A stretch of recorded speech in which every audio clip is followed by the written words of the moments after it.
Binisita ng ating ka-full-time moms na si Mosang ang Fabella Hospital upang kamustahin ang mga bagong panganak na mga nanay dito.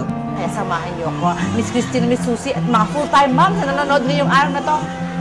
Kumustahin natin ang mga bagong panganak! Let's go, go, go! Pang ilang anak niyo po to?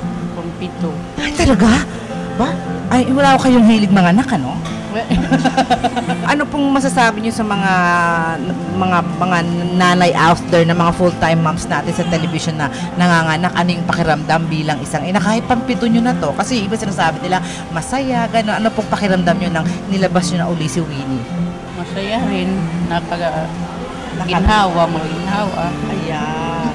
Thank you, Nanay Marlinda, and congratulations sa iyong pampitong anak. Bongga ka! Ayan. Kumusta ka? Okay lang.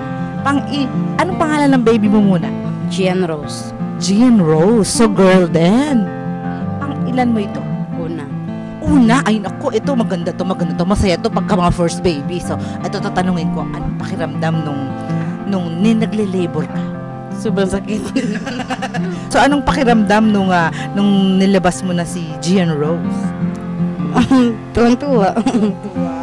Ano ba siya? Normal o cesarean? Normal lang. Namahagi din si Mosang ng goodies para sa ating mga nanay at sa kanilang mga relatives na nagbabantay.